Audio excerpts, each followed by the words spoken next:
साथ बदलते भारत की शान।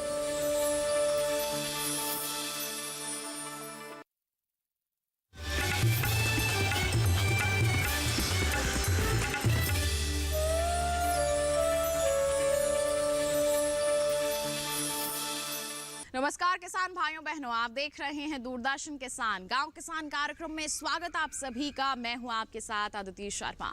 हमेशा की तरह लेकर आए हैं हमारे तीनों सेगमेंट्स, खेती किसानी, हमारा पशुधन और कामयाब किसान की दास्तान। तो फिर आइए आज के अंक की शुरुआत करते हैं, जानते हैं इन तीनों सेगमेंट्स में क्या कुछ खास है।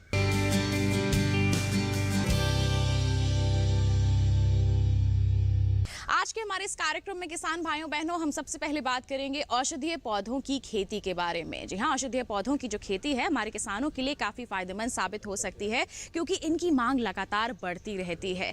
दवाएं बनाने में इस्तेमाल किए जाते हैं ये पौधे, और साथ ही साथ कई तरह के कॉस्मेटिक्स प्रोडक्ट बनाने में भी इनका उपयोग किया जाता है। किसान किस तरह से इनकी खेती कर सकते हैं, अपने लिए फायदेमंद बना सकते हैं, आइए जानते हैं हमारे सेगमेंट खेती किसानी में।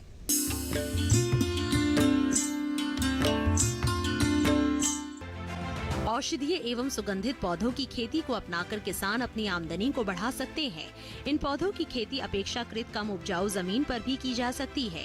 ये पौधे मानव स्वास्थ्य तथा पर्यावरण संरक्षण के लिए भी महत्वपूर्ण है। केंद्र सरकार औषधीय एवं सुगंधित पौधे की खेती को बढ़ावा देने के लिए किसानों को इन फसलों की खेती के लिए आर्थिक सहायता भी प्रदान कर रही है। अभी आप तुलसी की खेती भी लगा सकते हैं, क्योंकि तुलसी का मौसम है। तुलसी भी अनेक प्रकार की तुलसी है। अब जो हम पूजा में लेते हैं वो तुलसी अलग होती है, लेकिन बेसिल एक है जिसको कि सर्दी जुकाम या नज़ले में जो हम खाते हैं वो एक तुलसी होती है। तुलसी से आप मेंथा भी ले सकते हैं। तुलसी से यूजिनॉल भी निकलता है जो दांत की दवाइयों में इस्तेमाल होता है। और आजकल जो एरोमेटिक तुलसी जो आई है, जो ये बेसिल जिसको हम बोलते हैं, उस तुलसी से अर्क ऐसा निकलता है जिसको कि डिफरेंट कॉस्मेटिक प्रोडक्ट्स के अंदर उसको इस्तेमाल किया जा रहा है, जैसे माउथ फ्रेशनर हो गए या आपके जो परफ्यूम्स वगैरह हैं उसके लिए उसको इस्तेमाल किया जा रहा है। तुलसी के लिए भी आपको पहले अपनी नर्सरी लगानी पड़ेगी। तुलसी के बीज के लिए आप उसका जो अच्छी क्वालिटी का बीज है वो आप अपने आसपास के कृषि विज्ञान केंद्र से ले सकते हैं। वहाँ से बीज लेके आप नर्सरी लगाएं और फिर 20-25 दिन के बाद प्लांट्स को ट्रांसप्लांट कर दें। तुलसी का हो या कोई भी औषधीय पौधा है, उसमें बीमारियों का ज़्यादा असर नहीं होता, क्योंकि उसमें अपने ही इतने केमिकल्स होते हैं जो किसी भी बीमारी के कीटाणुओं को मारने में सक्षम होते हैं। तभी वो हमें औषधि के रूप में हम उनको प्रयोग करते हैं। तो आप तुलसी लगा सकते हैं, आप एलोवेरा लगा सकते हैं, एलोवेरा की खेती आप कर सकते हैं। और अगर आपकी कम ज़मीन है, थोड़ी ज़मीन है, तो आप मिश्रित खेती कर सकते हैं। उसमें आप कुछ पेड़ लगा सकते हैं।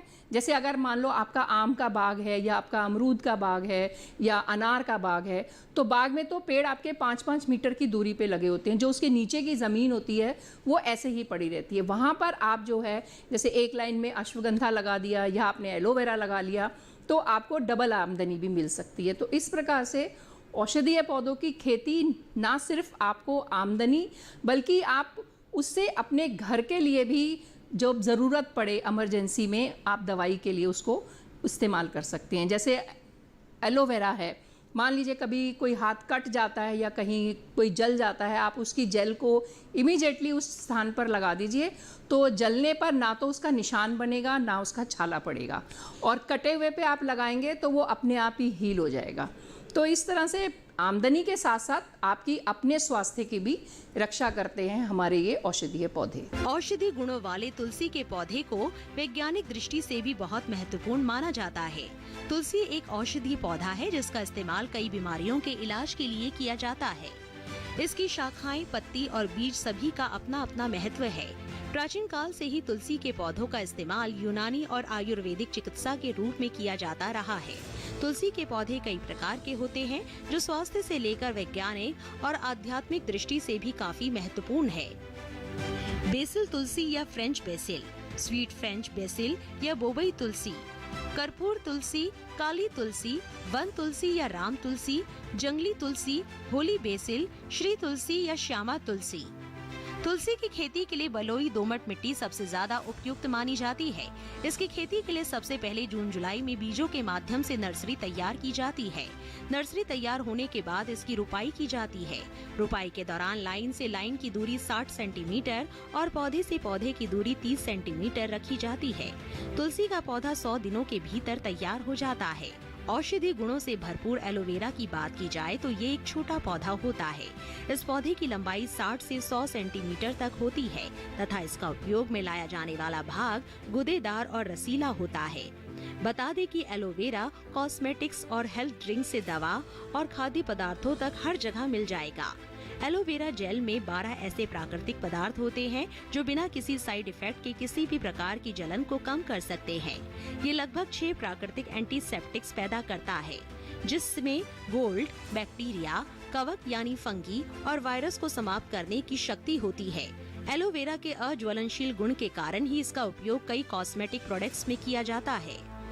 एलोवेरा में होते हैं 75 पोषक तत्व और 20 खनिज तत्व। एलोवेरा में पाए जाते हैं 12 विटामिन। एलोवेरा में है 18 एमिनो एसिड और 200 सक्रिय एंजाइम। एलोवेरा में पाया जाता है vitamin A, B1, B2, B6 और B12, B, C और E। एलोवेरा में कॉपर, आयरन, सोडियम, कैल्शियम, जस्ता या जिंक, पोटेशियम, क्रोमियम, मैग्नीशियम और मैग्नीज मिनरल्स। वहीं एलोवेरा की खेती की बात करें तो एलोवेरा के लिए सबसे जरूरी ये है कि खेत में ज्यादा नमी ना हो, साथ ही पानी का ठहराव खेत में ना हो। एलोवेरा के लिए रेतीली मिट्टी सबसे उपयुक्त मानी जाती है। दुनिया भर में हल्दी की जितनी खपत होती है, भारत अकेले उसका 80% उत्पादन करता है। भारत दुनिया में हल्दी का सबसे बड़ा उत्पादक देश है। हल्दी से कई तरह की औषधियाँ भी तैयार की जाती है। भोजन में हल्दी को शामिल करने से हम कई तरह की बीमारियों से बच सकते हैं, क्योंकि ये शरीर की इम्यूनिटी को बढ़ाने में मददगार साबित होता है। अगर आप हल्दी की उन्नत किस्मों की खेती करते हैं तो आपको अपनी फसल से अच्छा लाभ होता है। हल्दी की उन्नत किस्म में शामिल है सोनिया, गौतम, रश्मि, सुरोमा, रोमा, कृष्णा, गुंटूर, मेघा, सुकर्ण, कस्तूरी, सुवर्णा, सुरोमा और सुगना, पंत, पितम्ब आदि। आज के समय में दुनिया भर में औषधीय पौधों की मांग बढ़ने लगी है। इसकी वजह ये है कि चिकित्सा से लेकर अन्य कई क्षेत्रों में औषधीय पौधों को उपयोग में लाया जा रहा है। औषधीय पौधों के प्रति लोगों की जागरूकता और दिलचस्पी बीते कुछ समय में तेजी से बढ़ी है। इसकी बढ़ती मांग को देखते हुए किसान इन पौधों की खेती से काफी मुनाफा कमा सकते हैं, जो उनके लिए आत्मनिर्भर बनने की राह आसान बनाएगा।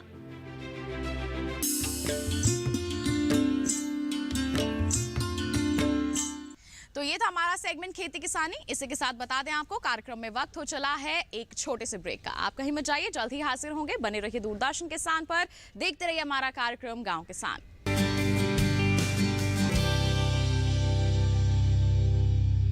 ओए देख, पवन आ गया। पवन वहाँ क्यों पता बैठा नहीं है? तुझे उसे टीबी है। लास्ट बेंच का मजा अकेले अकेले। पता है ना मुझे टीबी है। चल चल, तुझे पता है ना इलाज का असर शुरू होने के बाद टीबी के इन्फेक्शन का डर नहीं रहता। टिफिन में क्या है?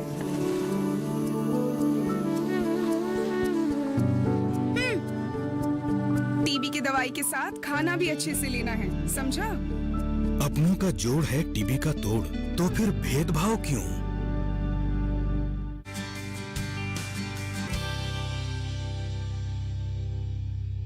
ब्रेक के बाद दूरदर्शन किसान के कार्यक्रम गांव किसान में आप सभी का फिर से स्वागत। अब कार्यक्रम में वक्त हो चला है हमारा पशुधन सेगमेंट का, जिसमें आज हम आपको बताएंगे पशुओं में होने वाले लंगड़ा बुखार के बारे में, जिसे ब्लैक वाटर के नाम से भी जाना जाता है। बता दें आज के हमारे सेगमेंट में हम आपको बताएंगे कि किस तरह के लक्षण होते हैं, किस तरह की सावधानियां आप बरत सकते हैं जिससे हमारे पशुओं को बचाया जा सके इसके संक्रमण से। आइए इन तमाम जानकारियों के लिए नजर डालें हमारे सेगमेंट पर।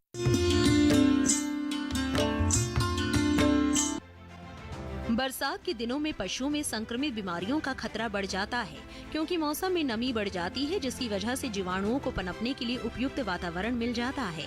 जीवाणु जनित रोगों में लंगड़ा बुखार यानी ब्लैक क्वार्टर मुख्य रूप से बरसात के दिनों में पशुओं को प्रभावित करता है। साधारण भाषा में इस रोग को जहरबाद, फट सूजन, काला बाय, कृष्ण जंधा, लंगड़िया, एक टंगा आदि नामों से भी जाना जाता है। ये रोग सभी स्थानों पर पाया जाता है, लेकिन नमी वाले क्षेत्रों में व्यापक रूप से फैलता है। ये मुख्य रूप से गोवंश में अधिक होता है। भैंसों, बकरियों, भेड़ों तथा घोड़ों में भी ये रोग होता है। 6 माह से 3 वर्ष की आयु वाले पशु जो शारीरिक रूप से स्वस्थ होते हैं, उनमें ये अधिक होता है। लंगड़ा बुखार यानी ब्लैक क्वार्टर के रोग कारक की बात करें तो ये रोग क्लोस्ट्रीडियम चौवई नामक जीवाणु से होता है। ये जीवाणु बीजाणुओं का निर्माण करता है जो प्रतिकूल परिस्थितियों को सहन करते हुए कई सालों तक मिट्टी में जीवित रह सकते हैं। ये रोग मिट्टी द्वारा फैलता है। इस रोग के जीवाणु मिट्टी में संक्रमित पशुओं के मल द्वारा या उसकी मृत्यु होने पर उसके शव द्वारा पहुँचते हैं। जीवाणु दूषित चारागाह में चरने से आहार के साथ स्वस्थ पशु के शरीर में प्रवेश कर जाता है। इसके अलावा शरीर पर मौजूद घाव के जरिए भी इसका संक्रमण होता है। भेड़ों में ऊन कतरने, बथिया करने तथा अन्य शल्य चिकित्सा के कार्यों के दौरान भी संक्रमण हो सकता है। लंगड़े बुखार के लक्षण की बात करें, पशुओं को तेज बुखार और तापमान 106 डिग्री सेल्सियस से 107 डिग्री सेल्सियस तक पहुंचना, पशु का सुस्त होकर खाना पीना छोड़ना, पशु के पिछली व अगली टांगों के ऊपरी भाग में भारी सूजन आना, पशु का लंगड़ा कर चलना या फिर बैठ जाना, सूजन वाले स्थान को दबाने पर कड़कड़ की आवाज होना, पशु के पिछले पैरों को अधिक प्रभावित करता है ये रोग, सूजन घुटने से ऊपर वाले हिस्से में होना, सूजन का शुरू में गर्म एवं कष्टदायक होना, सूजन की जगह पर चीरा लगाने पर काले रंग का झागदार रक्त निकलना, सूजन पैरों के अलावा पीठ, कंधे और अन्य मांसपेशियों पर होना, सूजन के ऊपर वाली चमड़ी का सूख कर कड़ी होना, लक्षण प्रारंभ होने के 1-2 दिन में ही रोगी पशु की मृत्यु का होना। आमतौर पर उपचार अप्रभावी होता है जब तक कि बहुत जल्दी उपचार नहीं किया जाता। यदि पशु चिकित्सक समय पर उपचार शुरू कर भी देता है, तब भी इस जानलेवा रोग से बचाव की दर काफी कम है। ऐसे में सूजन को चीरा मारकर खोल देना चाहिए। बीमार पशुओं को स्वस्थ पशुओं से तुरंत अलग करें ताकि फीड, चारा और पानी को बीमारी के जीवाणुओं के संक्रमण से बचाया जा सके। भेड़ों में ऊन कतरने से 3 माह पूर्व टीकाकरण करवा लेना चाहिए, क्योंकि ऊन कतरने के समय घाव होने पर जीवाणु घाव से शरीर में प्रवेश कर जाता है, जिससे रोग की संभावना बढ़ जाती है। आमतौर पर मरे हुए पशुओं को जमीन में कम से कम 5 से 6 फुट गहरा गड्ढा खोदकर और चूना एवं नमक छिड़क कर गाड़ देना चाहिए। टीकाकरण की बात की जाए तो लंगड़ा बुखार के लिए 6 महीने या उससे अधिक उम्र के सभी पशुओं को साल में एक बार बरसात के मौसम के शुरू होने से पहले यानी मई-जून महीने में लंगड़ा बुखार का टीकाकरण करवाना चाहिए।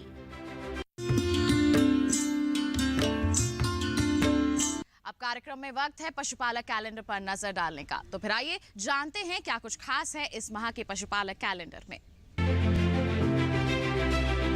अधिक गर्मी से पशुओं में लू लगना, जल एवं लवण की कमी, भूख कम होना एवं कम उत्पादन जैसे लक्षण देखने को मिलते हैं।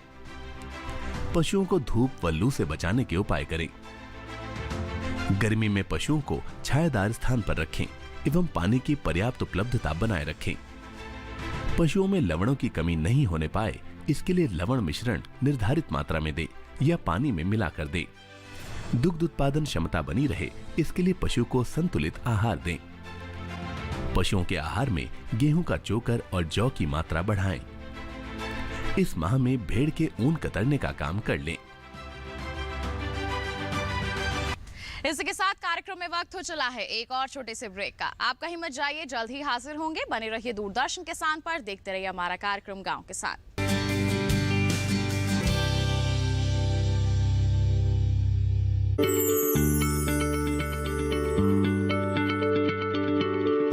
क्या आप किसी बीमारी से परेशान हैं? चाहते हैं डॉक्टर की सलाह? तो हम हैं आपके साथ, बताएंगे आपको जीने की राह। समस्याएं आपकी, समाधान देश के मशहूर विशेषज्ञों के। घर बैठे बात करें देश के जाने माने डॉक्टरों से। हमारे लाइव प्रोग्राम स्वस्थ किसान में हर शनिवार शाम 6 बजे से 7 बजे तक।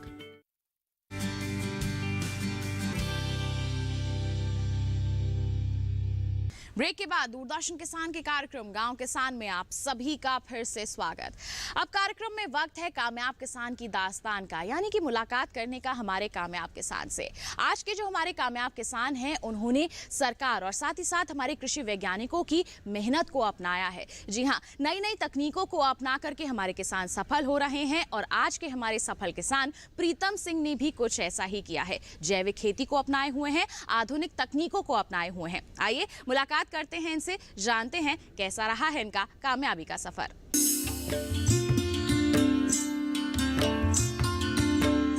उत्तर प्रदेश के बुलंदशहर के एक छोटे से गांव में रहते हैं प्रीतम सिंह, जो पेशे से एक किसान है। प्रीतम सिंह अपने गांव के दूसरे किसानों को जब खेती करते देखा तो ये जाना कि पारंपरिक रूप से खेती करना बहुत ज्यादा लाभदायक नहीं है। हालांकि अगर खेती को एक व्यवसाय के रूप में किया जाए तो यही खेती आपको एक सफल किसान बना सकती है, जिससे आप अपनी आमदनी भी बढ़ा सकेंगे, साथ ही दूसरे छोटे किसानों को भी रोजगार दिया जा सकेगा। आइए प्रीतम सिंह की जुबानी ही जानते हैं कि कैसे उनका रुझान खेती की तरफ बढ़ा। मेरा जन्म 19/4/1961 में गांव नेकपुर जिला बुलंदशहर में हुआ, लेकिन जो खेती की तरफ जो रुझान है वो 2005-06 में एक पाठशाला चली थी आकाशवाणी और भारतीय कृषि अनुसंधान संस्थान पूसा नई दिल्ली की। उससे जुड़ने के बाद में जब मैंने वहाँ नई टेक्नोलॉजी देखी, उससे प्रभावित हुआ। प्रीतम सिंह ने अपने अनुभवों से ये जाना कि फसलों को एक व्यवसाय का रूप दिया जाए। उन्होंने कच्चे माल को बेचने के बजाय तैयार उत्पाद को बाजार में बेचना शुरू किया, जिसकी वजह से उनकी आय में बढ़ोतरी हुई और आज प्रीतम सिंह एक सफल किसान के रूप में दूसरे किसानों के लिए एक प्रेरणा बन चुके हैं। प्रीतम सिंह के लिए बुलंदशहर उनकी जन्मभूमि भी है और कर्म भूमि भी। प्रीतम सिंह को हमेशा से ही खेतों में दिलचस्पी थी, लेकिन किसानों की खस्ता हालत को देखकर उनका रुझान खेती से हटता जा रहा था। प्रीतम सिंह को लगता था कि खेती करना जीवन को बेहतर बनाने के लिए अच्छा विकल्प नहीं है। हालांकि उनका बचपन शहर में बीता, लेकिन प्रीतम सिंह को ये बात तो समझ आ गई थी कि खेती को व्यवसाय के रूप में बदल दिया जाए तो इससे किसानों की आर्थिक स्थिति को बदला जा सकता है, जिसके लिए प्रीतम सिंह ने खेती से जुड़ी नई नई तकनीकों को जानना शुरू किया और दूसरे किसानों से भी इस जानकारी को साझा किया। गाँव में जो आदमी रहते हैं तो उनको शहर की तरफ ज्यादा रुझान है। बाकी मैं तो ज़्यादातर बचपन से लेकर और 2005 तक शहर में रहे, तो शहर से यदि देखी जाए तो गांव की थोड़ी सी आर्थिक स्थिति की वजह से गांव में हम जो ज़िंदगी देखते हैं कि ख़राब है। बाकी रहन सहन गांव का बढ़िया है। सिर्फ आर्थिक स्थिति में प्रॉब्लम क्या है कि खेती जो घाटे का सौदा है, और घाटे का सौदा है किस लिए कि किसान को अपने उत्पाद तो कर लेता है पर उचित मूल्य नहीं मिल पाता है। और हमने उसी को व्यवसाय के रूप में जब ले गए तो 2 पैसे ज़्यादा कमाए तो हमारे को तो शहर और गांव में कोई फ़र्क नहीं है। और आज शहर से बढ़िया स्थिति हमने गांव में ज़िंदगी जी रहे हैं। प्रीतम सिंह ने जब किसानों को खेती करते देखा तो उन्होंने ये बखूबी जाना कि किसानों के पास बेहतर बीज की कमी है, जिसकी वजह से खेतों में उगने वाली फसलों का अच्छा दाम बाजार में किसानों को नहीं मिल पाता। जब प्रीतम सिंह शहर में रह रहे थे तब वो पूसा इंस्टीट्यूट से जुड़े। वहाँ प्रीतम सिंह ने खेती से जुड़ी पाठशालाओं में हिस्सा लिया। यहाँ प्रीतम सिंह ने एक प्रतियोगिता में भी भाग लिया। यहाँ प्रीतम सिंह ने अपनी सूझबूझ और ज्ञान की वजह से इस प्रतियोगिता में खेती से जुड़े सभी सवालों के सही जवाब दिए और सही जवाब देने वाले कुल 50 किसानों में से लकी ड्रॉ के जरिए 3 किसानों को चुना गया, जिसमें से एक प्रीतम सिंह थे। यही समय था जब प्रीतम सिंह पहली बार पूसा इंस्टीट्यूट से जुड़े। प्रीतम सिंह ने पूसा इंस्टीट्यूट से जुड़कर सफल किसान की अपनी राह पर चल पड़े थे। प्रीतम सिंह ने पूसा से अच्छी गुणवत्ता वाले बीजों के रखरखाव और उसे उगाने की सही प्रक्रिया को जाना, जिससे उनका ही नहीं बल्कि उनसे जुड़े दूसरे किसानों को भी लाभ मिला। आज प्रीतम सिंह 2000 से ज्यादा किसानों से जुड़े हुए हैं और बीजों के संरक्षण का काम कर रहे हैं। जब इसमें आए तो 1 साल तो हमारे को परेशान हुई, पर हमारे को पूसा इंस्टीट्यूट में ऐसे साइंटिस्ट मिले कि वो हर मुसीबत में हमारे साथ रहे। उन्होंने इतनी हेल्प करी और आज हम जो इंडिया लेवल की जो बीज इंडिया प्रोड्यूसर कंपनी है वो उन्हीं की मेहरबानी और उसमें बड़े संतुष्ट हैं। और उसके साथ में हम 20 मेंबर के साथ कम से 2000 किसान पूरे इंडिया लेवल के जुड़े हुए हैं जो बीज का उत्पादन कर रहे हैं। प्रीतम सिंह ने पूसा से मिले ज्ञान और तकनीक को सिर्फ अपने तक सीमित नहीं रखा। उन्होंने दूसरे किसानों से भी इस तकनीक को साझा किया और उनकी आर्थिक स्थिति को दुरुस्त करने में उनकी सहायता की। प्रीतम सिंह ने दूसरे किसानों को ये समझाया कि अगर हम खेती को एक व्यवसाय के रूप में अपनाएंगे तो इससे हम आर्थिक रूप से समृद्ध होंगे और खेती के जरिए अधिक मुनाफा कमा सकेंगे। आइए जानते हैं कि कैसे प्रीतम सिंह ने समतलीय तकनीक को अपनाया और खेतों में पानी की बचत की। सबसे पहले हम 2007-8 में एक लेजर लेवलर बोलते हैं जिसे समतलीकरण बोलते हैं, वो हम सबसे पहले लेकर आए थे। तो उस टाइम तो कमी करे, पर अब हमारे गांव की बात करें या आसपास के गांव की बात करें तो 90% सबका समतलीकरण खेतों का हर किसान निकले, उससे करीब 30 से 35% पानी की बचत है। साथ साथ में पहले छिड़कमा विधि से गेहूँ बोते थे, अब सब सीड ड्रिल से करते हैं, तो उससे पैदावार में भी फर्क पड़ा है और जो जर्मिनेशन और ईल्ड में भी फर्क पड़ा। नई तकनीक के जानकार प्रीतम सिंह ने गेहूं बोने की नई तकनीक को अपने क्षेत्र के किसानों के साथ साझा किया, जिसकी वजह से किसानों की पैदावार बढ़ी और उनकी आय में भी इजाफा हुआ। प्रीतम सिंह ने हमेशा किसानों को सफल किसान बनने के लिए एक ही मूल मंत्र दिया, अगर वे अपनी फसल को कच्चे माल के तौर पर बेचेंगे तो ये उनके लिए घाटे का सौदा होगा, लेकिन अगर उसी फसल को एक तैयार माल के रूप में बाजार में बेचा जाएगा तो उन्हें उस फसल की अच्छी कीमत मिलेगी। प्रीतम सिंह के मुताबिक किसानों को किस तरह के बीजों का इस्तेमाल अपने खेतों में करना चाहिए जिसमें किसानों की फसल तैयार माल के रूप में बाजार में बेची जा सके। साइंटिस्ट वाले जो उस पर जाएंगे फार्मूला पे, तो जिस प्रजाति का बीज है वो प्योर बीज होना चाहिए। प्योर का मतलब है कि जो भी हमारे फिजिकल प्योरिटी है, जर्मिनेशन प्योरिटी है, वो मानक के आधार पर होनी चाहिए। जैसे हम कोई भी बीज ले रहे हैं तो उसमें 98% उसी प्रजाति की बाली, उसी प्रजाति के कलर, उसी प्रजाति के मतलब लंबाई, पत्ती एक जैसी होनी चाहिए। तो बीज और अनाज में ये फ़र्क है।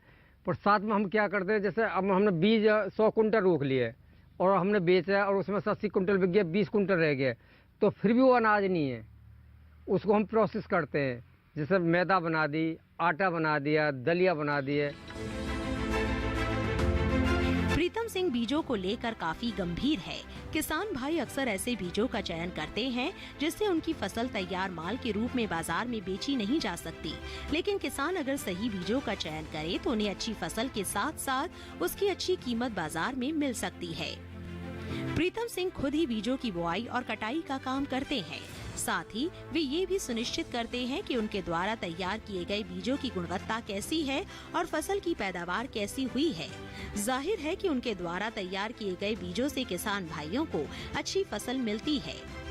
Final view. आज भी प्रीतम सिंह अपने खेतों में खेती करते हैं, अपनी गाय भैंसों के लिए उसी सादगी से चारा काटते हैं। प्रीतम सिंह का बीजों के प्रति ये प्यार ही तो है। उन्हें जब भी मौका मिलता है तो वो किसानों के साथ बीजों से जुड़ी जानकारी साझा करते हैं। प्रीतम सिंह ने दूसरे किसानों को वैज्ञानिक तकनीक से खेती को और बेहतर बनाने पर जोर दिया, जिससे किसानों की आय बढ़े और उनकी आर्थिक स्थिति बेहतर हो।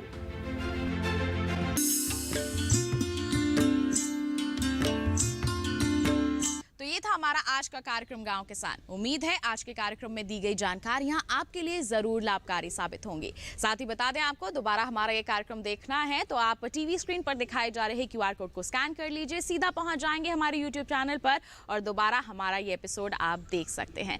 साथ ही आपको बता दें, अगले अंक में फिर हाजिर होंगे आपके समक्ष कुछ अहम जानकारियां लेकर। तब तक के लिए हमें दीजिए इजाजत। आप बने रहिए दूरदर्शन किसान पर। नमस्कार।